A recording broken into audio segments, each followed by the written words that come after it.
Hello. So today we will talk about subject-verb agreement. So what is subject-verb agreement? Sa isang sentence, ang verb ay dapat mag-agree kung gaano karami ang noun. Kung ang subject ay isa lang, ang verb dapat ay singular. Kung ang subject naman ay plural, ang verb dapat ay plural din. Dito sa example, madali lang siya ma-identify. Pag sinabi kasing he, she, or it, automatic na singular siya kasi isa lang naman ang tinutukoy. While pag sinabi namang they, klaro na plural siya kasi ang subject na they ay ginagamit kung marami ang tinutukoy. Is naman yung verb na ginamit sa he dahil nga singular yung subject. At yung verb naman dito na are, ang ginamit sa they dahil nga plural ang ginamit. So, di ba nag-agree sila sa isa't isa? Madali lang siya. Pero minsan, hindi palagi ganito ang kaso. Kaya meron tayong guidelines para makatulong sa inyo. First is compound subjects. Pag sinabing compound subjects, ito yung subject na dalawa or marami.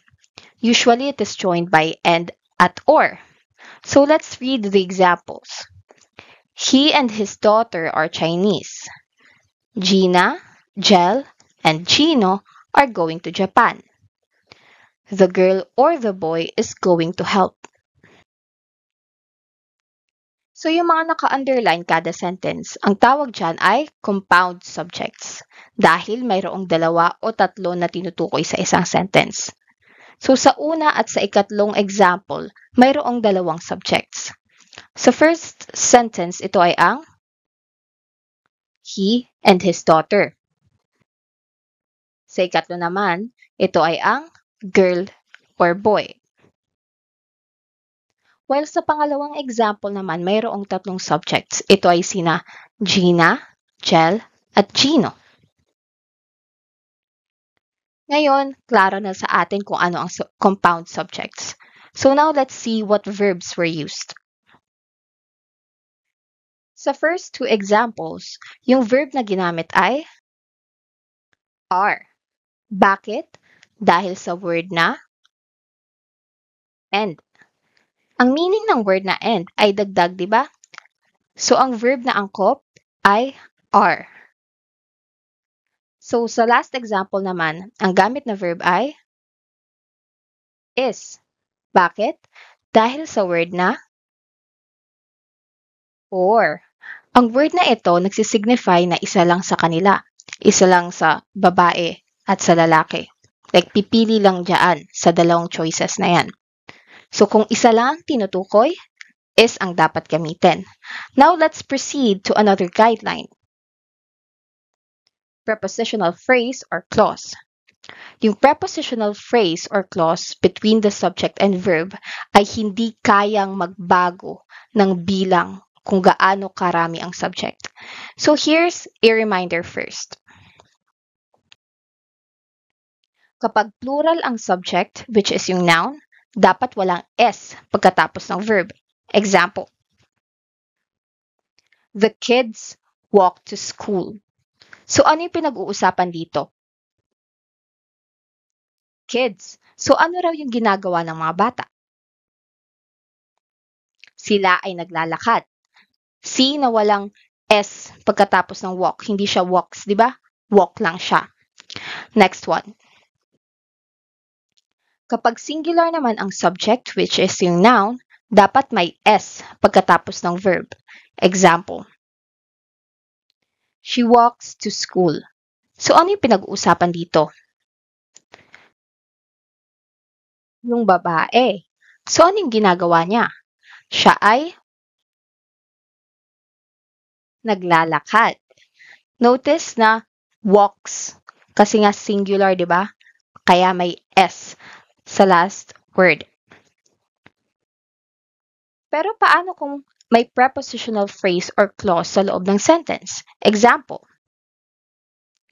a can of lima beans sits on the shelf. So, ano yung pinag-uusapan dito or yung subject? Yung can. Yung prepositional phrase. So, a quick description lang. Singit ko lang ha. Pag sinabing prepositional phrase, sila yung nagdi-describe sa noun. Nagbibigay ng more information. So, dito, ang nagbibigay ng description sa noun ay yung phrase na of lima beans. Right? So, may tip ako sa inyo para hindi kayo malito. Kasi noun rin naman yung lima beans. Tapos, notice, yung beans may letter S siya. Tapos, yung can, wala siyang letter S. So, yung can singular, yung beans plural. Kung ganito na yung kaso, nakakita kayo ng prepositional phrase, pwede nyo na siyang hindi pansinin. Okay? Para hindi kayo malito. Ganyan na siya. Unnecessary na siya dahil complete pa rin naman yung sentence kahit wala na siya. So, a can. Plural ba yung can or singular? Singular. Right. So, ano naman yung verb dito? Yung sits. Right. Yung sits, singular rin siya. Kaya merong letter S sa last word ng verb. Another example. The women who went to the meeting were bored. So, ano yung pinag-uusapan dito or yung subject? Yung women. Right. Ano naman yung prepositional phrase or nagdi-describe dito sa subject?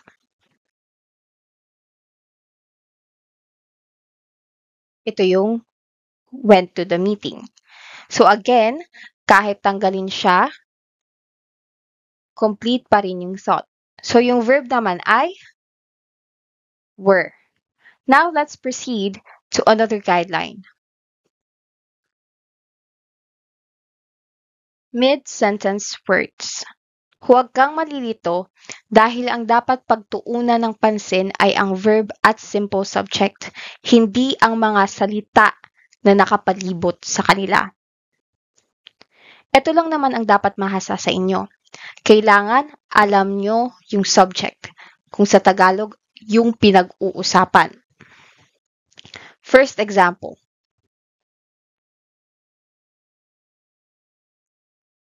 One of my friends is coming. Dito sa sentence, ano ang pinag-uusapan? Yung isa sa mga kaibigan niya. Note, isa, one. Siya lang ang tinutukoy. Siya lang ang darating among sa mga kaibigan. So, ang verb dito ay is. Another example. My teacher, who has 6 brothers, has no sister. So, dito, ang pinag-uusapan ay yung teacher. Right. So, plural ba siya or singular? Singular. Right. So, ano ang verb na ginamit niya? Has. Has ang verb at hindi have. Kasi isa lang yung tinutukoy dito. Pag sinabi ng teachers, dapat have na ang gagamitin. Now, let's proceed to another guideline. Singular nouns. May ibang nouns na singular pero may S sa end ng word, tulad ng gymnastics, aerobics, news, and so on. So, first example. Maths was my worst subject. So, yung pinag-uusapan dito ay maths. Ang maths ay singular in essence. Yung gamit niya singular talaga.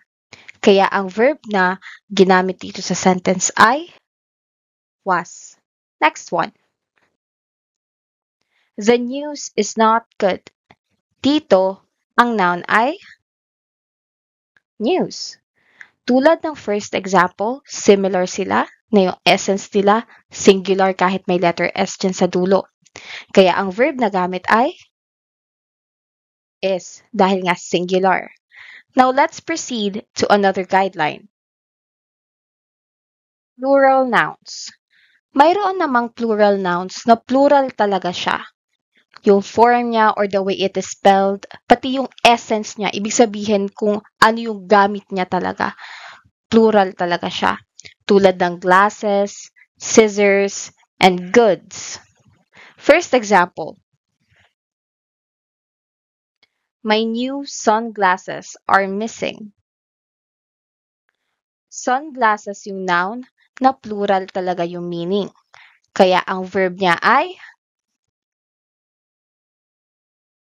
are. Next one. The scissors are on the table. So, scissors ang subject.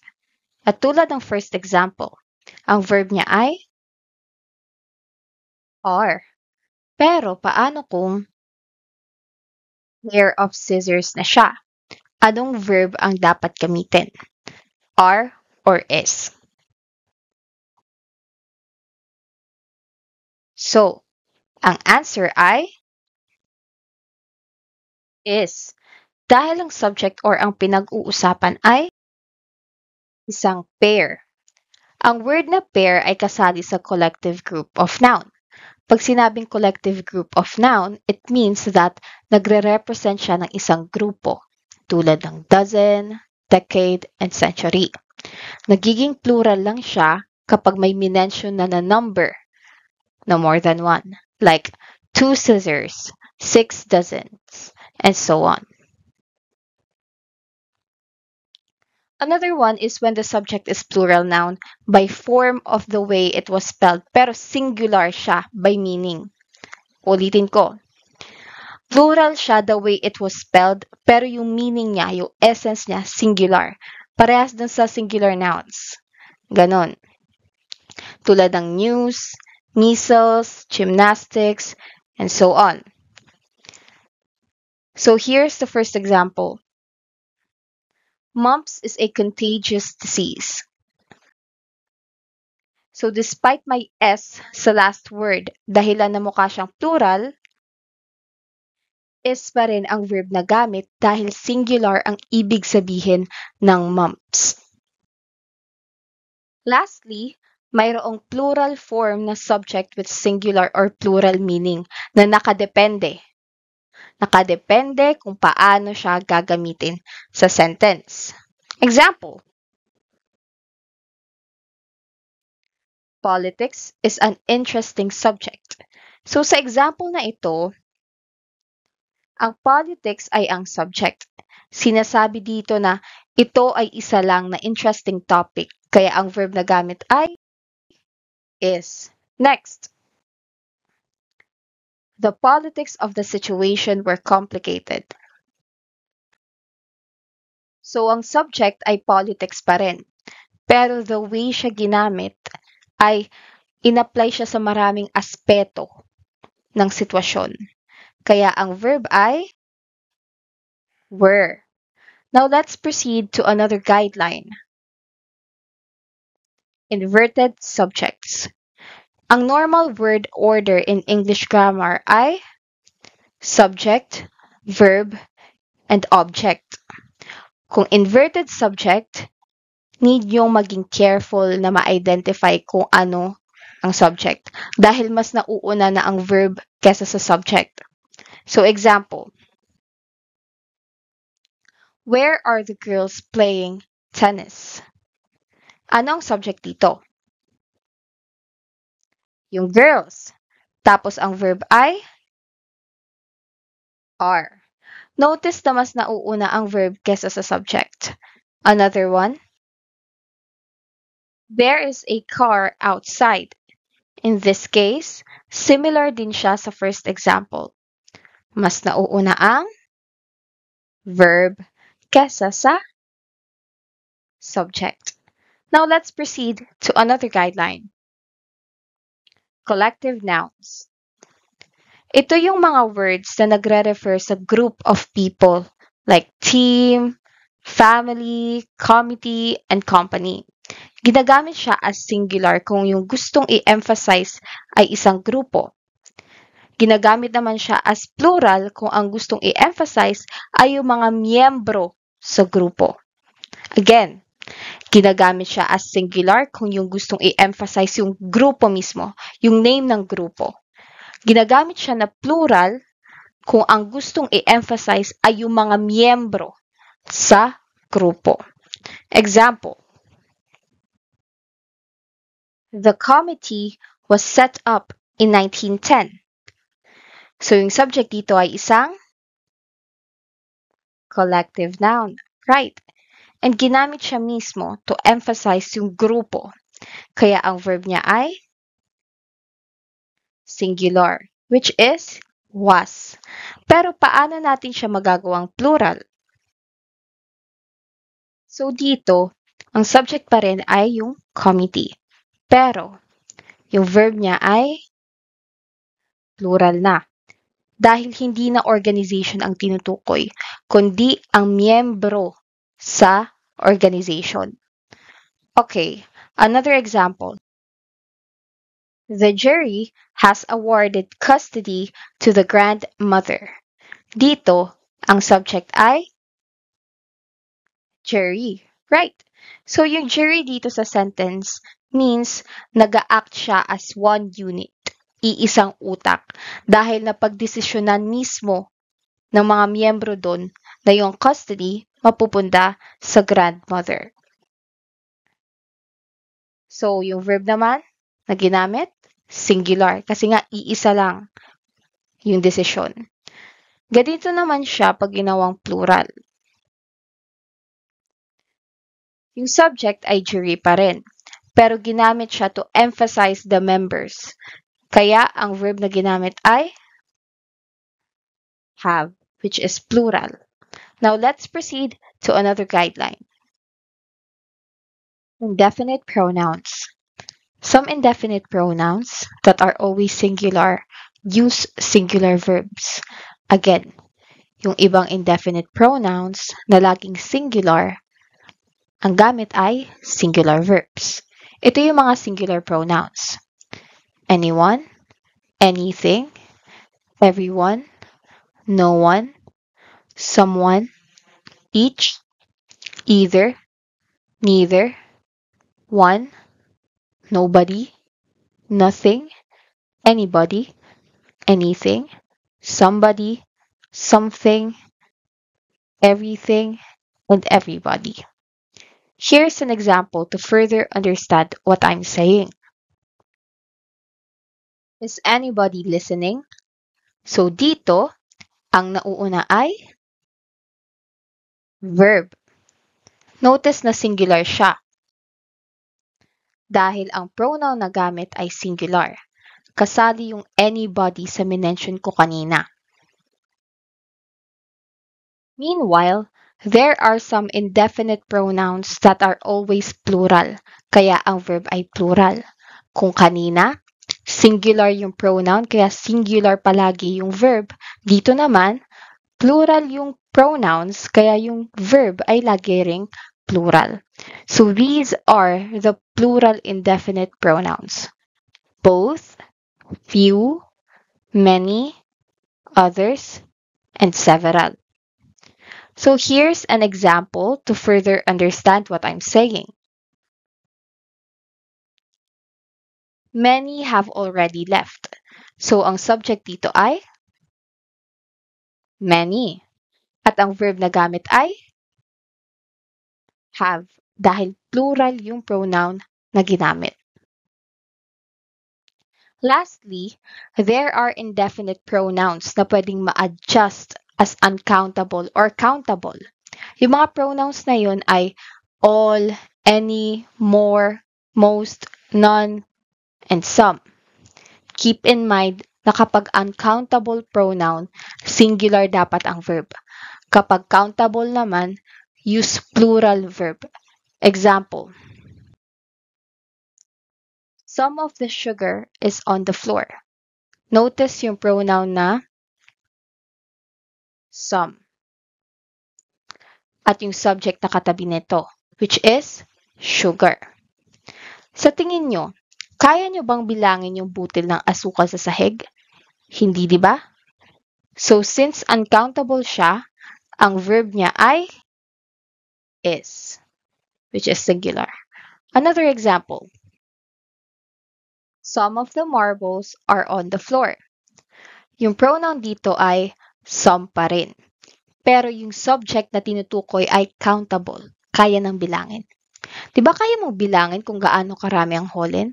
Kaya ang verb na gamit ay are, plural. Now let's proceed to another guideline.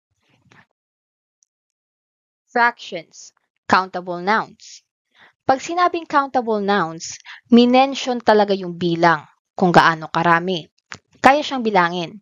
Yung gagamitin naman na verb ay nakadepende sa noun. Example, 3/4 of the building was destroyed. So yung noun dito ay yung building. Plural ba siya o singular? Singular. 'Di ba kaya ang verb na dapat gamitin ay singular din, which is was. Another example, 75% of the buildings were destroyed. Observe the noun again. Plural ba siya or singular? Plural, di ba? Kaya ang verb na gamit ay plural din. Kapag uncountable nouns naman, palaging singular dapat ang verb. Example, half of the wine comes from France. So yung subject dito ay yung wine. Kaya mo bang bilangin ang liquid? Di ba hindi? Kaya ang verb na gamit ay comes, singular. Another one, some of the wine is bad. Again, kaya mo bang bilangin ang wine? Hindi, di ba? Kaya ang verb ay singular. Now let's proceed to the last guideline. Titles of single entities. Pag sinabing single entities, ito yung books, organizations, countries, and so on. Lagi siyang singular ang verb. Example,